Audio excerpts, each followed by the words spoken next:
એકદમ પાતળી અને દૂધ જેવી ઉજળી બટાકાની કાતરી આજે આપણે આખા વર્ષ માટે તૈયાર કરવાના છે.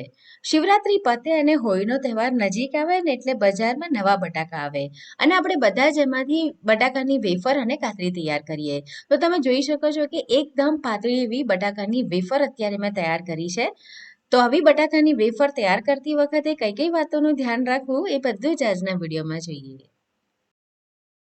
હેલો ફ્રેન્ડ્સ, હું છું હેતલ. કિચન ક્રાફ્ટમાં તમારા બધાનું હાર્દિક સ્વાગત છે. તો ચલો આજની મજેદાર રેસીપી બનાવવાનું શરૂ કરીએ.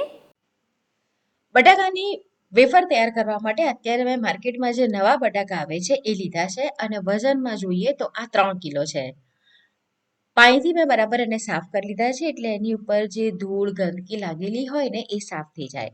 તમારે જ્યારે પણ બટાકાની વેફર કે કાતરી આખા વર્ષ માટે બનાવીને સ્ટોર કરવાની હોય તો બટાકા સારી ક્વોલિટીના લાવવાના અને આ રીતના થોડા મોટા લાવવાના, કારણ કે આપણે એની સુકવણી કરીશું.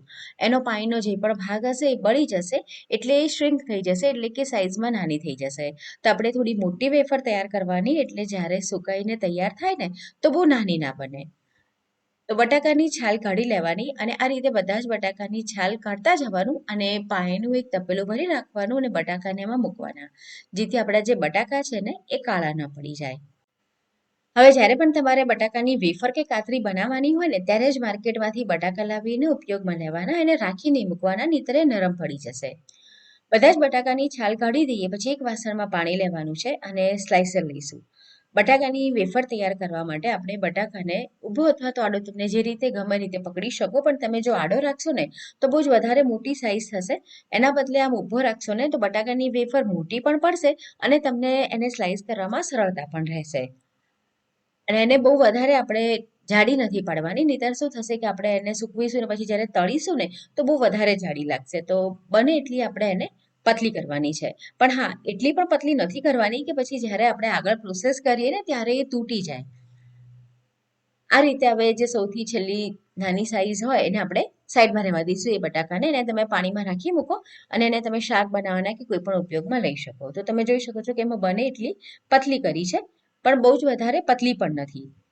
તો આ રીતે આપણે પાણીમાં જ બધી જે સ્લાઇસ છે એને તૈયાર કરવાની છે. એમને એમ રાખશો ને તો એ કાળી પડવા માંડશે. એટલે બધી જ બટાકાની સ્લાઇસ આ રીતે પાણીમાં તૈયાર થઈ જાય પછી આપણે શું કરવાનું છે કે પાણીની અંદર જ એને 2 થી 4 પાણીમાં ફેરબદલી કરવાની છે.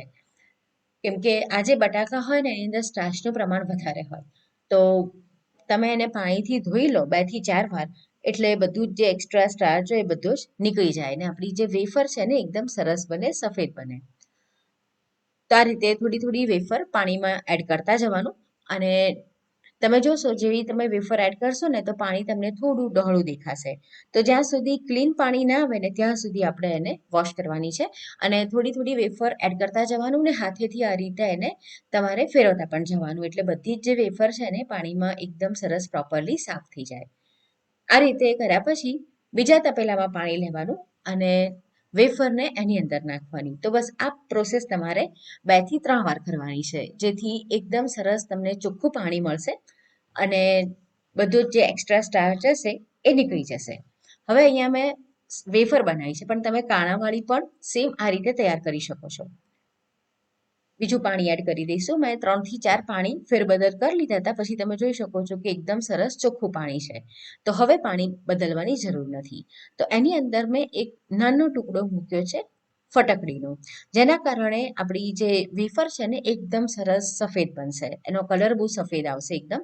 તો એકદમ નાનો ટુકડો મેં લીધો છે અને એને પાણીની અંદર આપણે આ રીતે મિક્સ કરી લેવાનો છે અને પછી એને રહેવા દઈશું 5 થી 6 કલાક માટે, અથવા તો ઓવરનાઇટ. તો હું તો એવું સજેસ્ટ કરીશ કે સાંજે જ આ બધું તૈયાર કરી લેવાનું, તો સવારે આપણને કામમાં પણ સરળતા રહે અને ફટાફટ આપણે કાતરી તૈયાર કરી શકીએ. તો આખી રાત માટે આપણે એને રહેવા દેવાનું છે.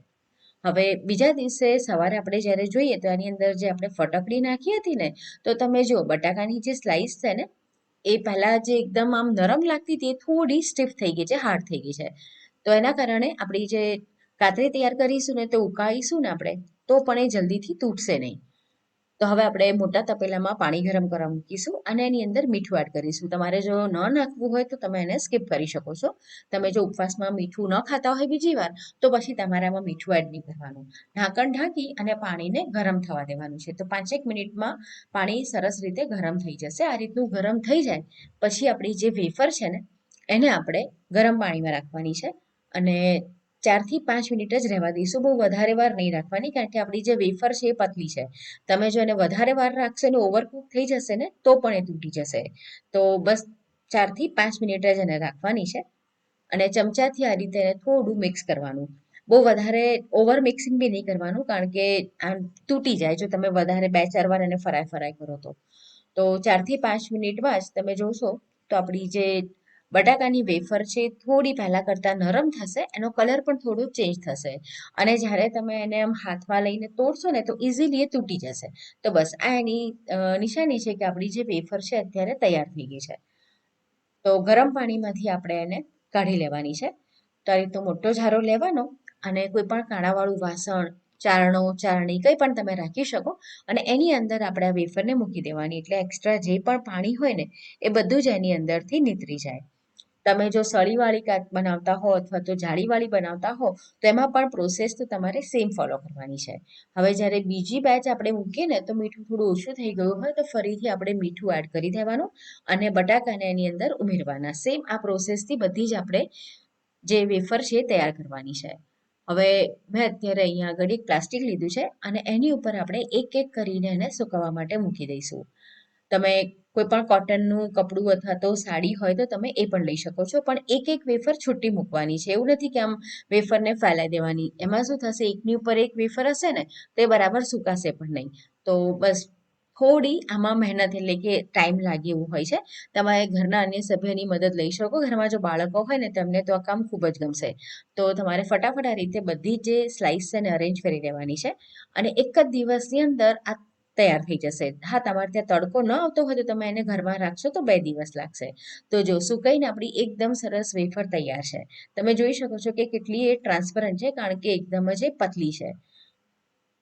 હવે તડકામાં જ એને મૂકી છે એટલે આખું વરસ તમે એને સ્ટોર કરી શકશો. તમે જો ઘરમાં સૂકવી હોય તો 2 દિવસ માટે ઘરમાં સૂકવી હોય તો એને 1 થી 2 કલાક તડકે રાખવી ખાસ જરૂરી છે.